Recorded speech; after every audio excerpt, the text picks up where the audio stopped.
Welcome to Leadership Reimagined, where game changing conversations are reshaping the world of work. I'm Janice Ellis, CEO and founder of ellig Group, executive search advisors, pioneers in redefining executive search through our unwavering commitment to diversity, equity, and inclusion. Today on Leadership Reimagined, our topic is Reimagining Hollywood, a journey into gender equality. And I am delighted to welcome Madeline Di Nonno, the president and CEO of the Geena Davis Institute on Gender in Media, the only global research driven advocacy organization working within the entertainment and media industry to create gender balance, foster inclusion, and impede bias and stereotyping in family entertainment media. Madeline is an executive producer on the Emmy nominated People's Choice and Gracie Award winning television series Mission Unstoppable, and the Gracie Award winning feature film documentary This Changes Everything.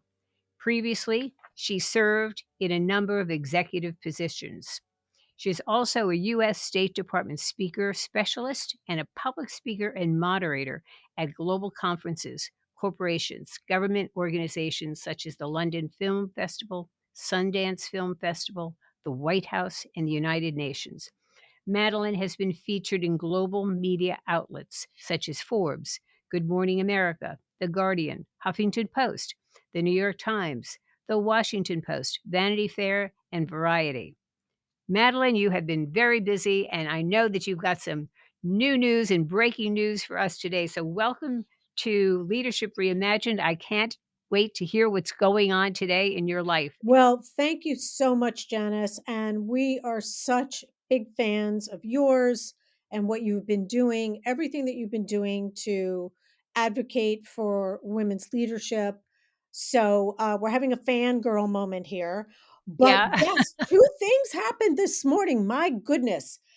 So, first of all, Geena was invited to participate in a lighthearted video with other former fictional presidents, guiding, giving some advice, just some advice for President Biden as he goes into the address tonight. And it's very fun, and it's on at POTUS. And Geena is along with Michael Douglas and Morgan Freeman and Bill Pullman. And it's very, very fun, getting a lot of traction. And then also, we just released a the first ever study of its kind, and it's looking at cultural portrayals of motherhood on TV with the idea of rewriting motherhood. And we're so privilege that Moms First and the Archwell Foundation supported the release of this study, and it's just hitting this morning. And I believe the Duchess of Sussex is speaking at South by Southwest. And we have a big virtual event next week to present the study, which of course we'd invite you to attend virtually.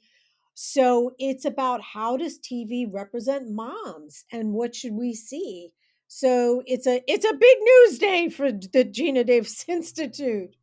Well, you have been doing such great work. And, I've followed you for years and Gina, and as the only organization that does this research in terms of how do women show up in the media, it's so important. And I remember being at one of your events where Gina spoke and she said, look at the people crossing the street and, in the movies, there's so many men, very few women. And for young girls to see this, that's not good, right? In terms of where are women in society. So congratulations on everything you're doing and have done in the past. So take us back to the genesis of the Institute, its mission, and how you got involved. It was one of those things where I think we've all had pivots, we've all rewired. And I was very, very lucky to achieve a certain level of success on the corporate side. And two things happened. One, and we've all experienced this, it just didn't turn out to be the right thing, the right job. And also, personally, one of my closest friends died very unexpectedly right before her 50th birthday. And a few days before she passed, she called me, and I was literally in New York, and she was just so upset about a business situation that happened. And this is someone who wanted to pivot and go in a different direction, and she never had that chance. And so it was kind of the perfect storm for me because I knew I was going to step aside from this other opportunity. And then with her passing, I thought, hmm, maybe I need to take a pause. And the thought bubble, as silly as it may sound, was, could I use my power for good? Now, I have to preface that I still have to work, okay? I'm not a trust Right. fund baby. And so I went on a quest, and I started reaching out to other executives in the entertainment industry that had made the transition from for profit in entertainment to not for profit. And that's what led me on the journey. And in parallel to that, Geena had started the Institute accidentally out of her observations when she was watching programming with her daughter, who was a toddler at the time, and decided she wanted the data because she didn't see a lot of female characters in any of the things she was showing her daughter. And in speaking to industry leaders and friends and etc., she thought, no one is seeing this disparity. I need to get the data. So she, uh, mounted a campaign, raised a boatload of money all by herself, and then wound up conducting the first ever study of its kind. So after she got this whole thing going, she thought, well, I kind of need somebody to run this and make my vision a reality. And through a meeting, that's how we came together. And seriously, if you when you ask her this, she'll answer it this way. After, chat, ideas, I said, well, what do you want? She said, well, I want world domination. I said, okay. And the first thing that happened, it was like February of 2010. Geena had the opportunity to give a closing keynote at the United Nations Economic Council Summit, where former President Clinton had spoken the year before. And I said, well, you wanted world domination. She wanted world domination. She got it. She got it. That's amazing. And so then it unfolded from there with other people following, and you with your corporate experience out of Hallmark and ABC, you knew what needed to be done in terms of really helping her roll this out and make it even bigger than she had dreamed, correct? Yes, yes, and we have a wonderful team, that works with us, and wonderful board of directors, but yes, that's how kind of the whole thing started and got started, and we've been building momentum ever since, and this year marks our 20th anniversary. That's amazing. So in 2019 and 2020, the Geena Davis Institute achieved two of its primary mission goals, right? As I understand it, one was achieving gender parity for female lead characters in the top 100 largest grossing family films. And secondly, being the top Nielsen rated children's television programming.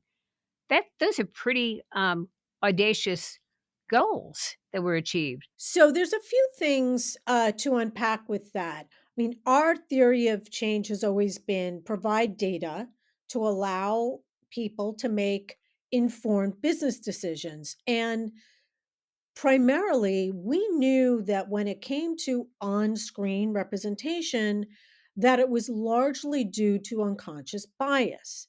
And that's where having the data and saying, by the way, did you know there's a 3-to-1 ratio of male characters to female characters and etc., that nobody knew it. Absolutely nobody ever noticed that. Now, if you would have asked them, well, do you realize that there's so few female directors and writers? Everybody for hundreds of years, since the beginning of the entertainment industry, has known how dire it is for women behind the camera, but nobody knew this disparity on screen. So, so by pointing it out with the data, it allowed us to put that information in the hands of the very people who were writing and producing and directing and greenlighting, projects. And when you think about on screen, it's a keystroke. It can be fixed overnight. versus when you think about a lot of the issues that you deal with in terms of women on corporate boards and women in the CO suite. I mean, these things have been glacial. But in the make believe world, overnight, you can have an abundance of female characters on screen. Yeah, I wish I could change the situation in the C-suite and in the boardroom. We've got less than 10% of the S&P 500 companies are run by women, and men hold 66% of the board seats. I wish I could, change that with a stroke of my pen and change the numbers as you can by putting more people on screen. So has that continued in terms of with more women and gender parity for female lead characters? Is that still continuing and for children's programming as well? So, in the TV realm, in our last study, which we released in September, which we'll release again this coming September, in terms of the programming that children are watching, yes, we've been at gender parity. But what we did last year for the first time is we separated what children are watching versus what is being made for children. And we thought, well, with new things, that there should be an overabundance of gender parity. But what we found is that it was more male skewed. However, there was another interesting data point. So, most of the programming that's being made for young children is animation. And what we found is that in the animation itself, when there was a female character, that was kind of human like. Uh, it was 50-50. We were at gender parity. But when it was a non human, a tree, a mushroom, an animal, the default was a male character. And so Oh, we've been kind of interesting. unpacking that, right? So Yeah. so the good news is there was a very conscious effort that if there was an animated female character, that it was gender parity. So we are hitting that. Now, on the film side, we made a decision with the pandemic and the strike, we put our film study on hold for a few years. And that was because, in speaking to our major studio partners, we said, look, we believe that your film slates have been completely disrupted and derailed. And we believe that it would be harmful for the Institute to produce a report on film when it's not apples to apples. And they agreed, and they've been extremely grateful that we haven't, because you've seen a lot of the headlines. DEI has pummeled in film and etc., but it's not apples to apples. So we went back to them and we said, "Well, how do you feel about 2023?" And they said, "Yes, we feel good about 2023." So at the end of this year, we will be releasing our film study for the first time. So I can't answer that question if we held at parity or if there was a slip, but I'll be able to share that information for you later in the year. Great, and we'll follow up with that. Now, you do a lot of data research on this, and you actually look at 6 major identities. You want to just name what you go through and how you analyze this data? Absolutely. So from the beginning, we've always used an intersectional lens. And for us, even though intersectionality by definition is far broader than what we look at, we've always looked at the intersection of gender, race, ethnicity, disability, LGBTQIA, age 50 plus, and body size, and body type. So when we analyze, we always segment those. And then on top of it, we look at, so one thing is who's showing up, right? That addresses who's showing up. The second thing is how are they showing up? So do they have a job? Are they wearing clothes? Are they empowered? Do they have a sense of agency? Are they a damsel in distress? So how are they showing up is the second thing that we always look at. This research, which you're the only organization doing it, uh, won the Governors Award, if I'm correct, at the 2022 Emmys for Gender in Media, which recognizes what you've done is to make a profound transformation and long-lasting contribution to the arts with all of this data. And so what does this mean to you and Gina and the Institute in terms of going forward? What else do you want to do? Well, first off, we are a B2B and not a B2C. I am sure you will never see our logo on a box of cereal. We've always targeted the industry versus consumers, knowing that if there is a media landscape that is gender balanced and inclusive, that it will benefit humanity. But we've always targeted the very people that are the solution to the problem. So to be recognized by our colleagues and peers in the television at the Television Academy was really important for us, and had great meaning that they valued our work and our contribution. So do you see though that the next 5 years there's going to be more changes? And if so, what do you hope they will be? We've seen a lot of progress when it comes to gender and when it comes to race. However, when we look at the other dimensions, in terms of disability and LGBTQIA and older adults and body type, those have moved more glacially, and so we would like to start to see those numbers move more dramatically, as well. So that's one goal over the next 5 years, and also seeing where we can maintain those parity numbers when it does come to gender and race. And then there's other verticals that we've started looking at. So historically, we always looked at global film, global TV, and global advertising. But in the last 5 years, we've looked at global gaming. And as you can imagine, 4 billion people are gaming. And especially if you want to look at youth, gaming is really at the forefront of how youth are spending their time and engaging with content and media. So that's been very important to us as well. What pushback do you get, if any, from the producers, even directors, or from actors, maybe male actors? You get pushback? We actually don't, because when you think about it, uh, there's so many characters that may exist in a movie, in TV and film, etc. And we're looking at the whole picture. We're saying take a look at the entire story and how can you infuse more inclusion in it. We're not looking for them to change the story.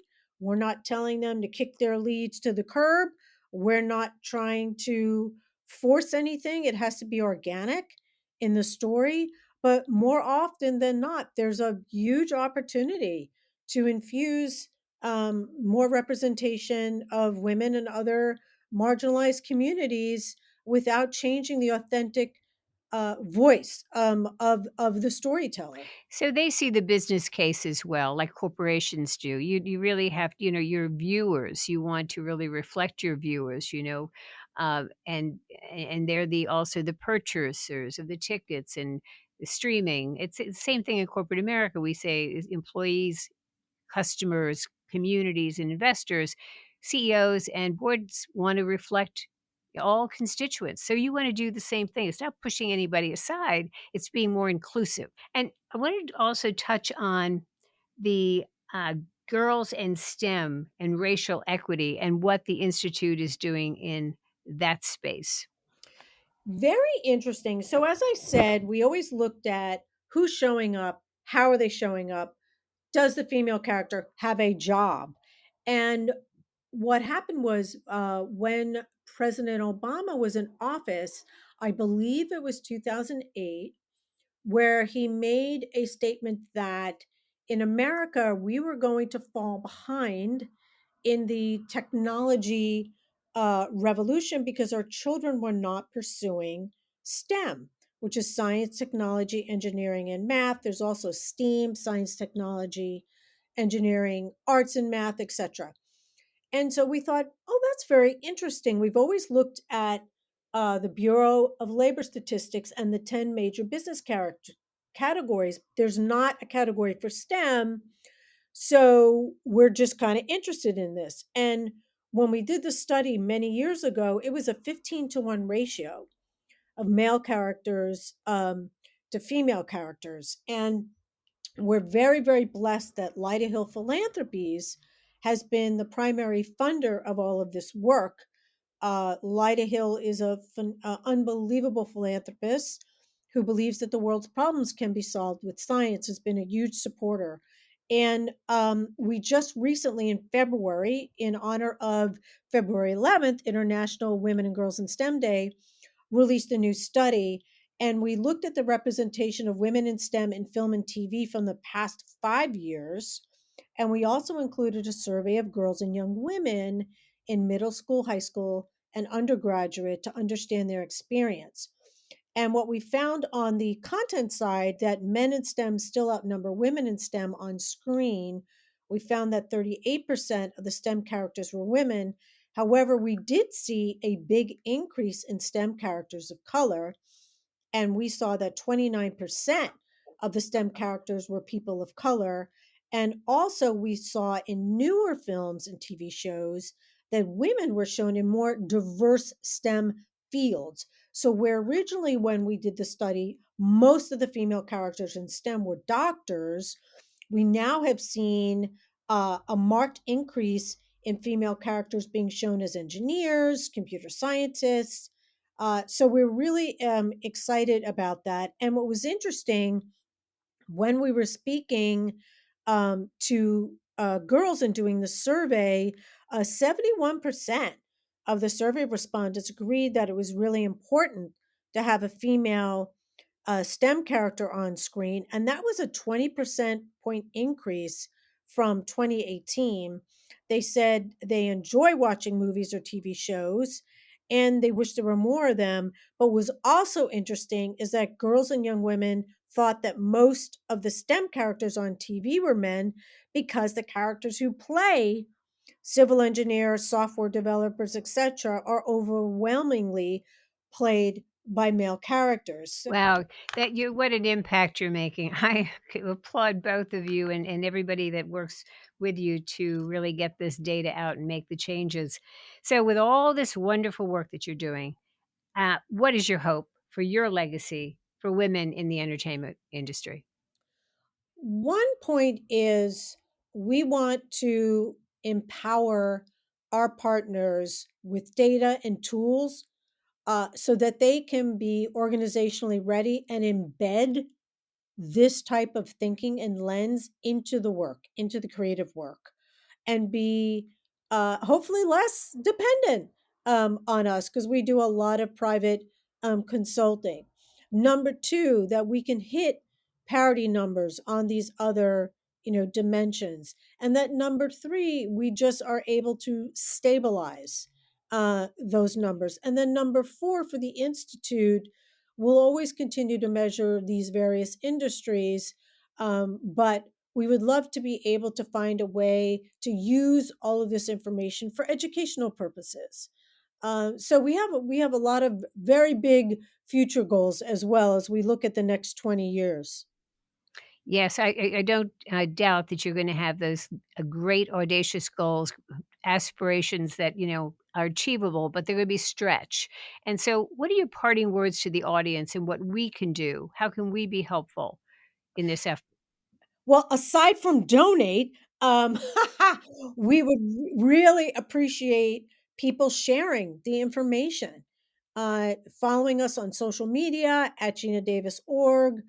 We have a free newsletter if people want to learn and read our latest breaking studies. Contact us How do we sign up for that, Madeline? How do we right sign on up? our website at Okay. cjane.org. And also for your corporate listeners, we love presenting. So we're always happy to present for a BRG or ERG or a Heritage Month at your company, but really just helping us get the word out. Well, we're going to help get the word out by certainly distributing this wonderful podcast.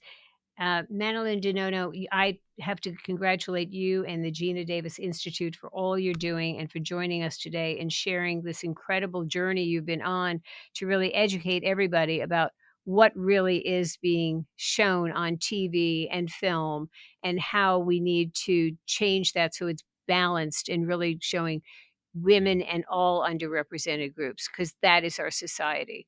And those are the messages that are out there for our young people to see so that they can aspire to be, great leaders in this country, regardless of one's background, zip code, gender, ethnicity, and so forth. So, congratulations to both of you. And thank you so much for joining me today. Well, thank you, Janice. And like I said, we're such big fans of what you're doing to get more women in the C suite and love to partner with you anytime. We will do more of that. And to our audience, thank you for tuning in to another game changing conversation on Leadership Reimagined with Madeline Di Nonno on Reimagining Hollywood, a journey into gender equality. You can find me on LinkedIn, Instagram, or visit our website at elligroup.com. Thank you so much.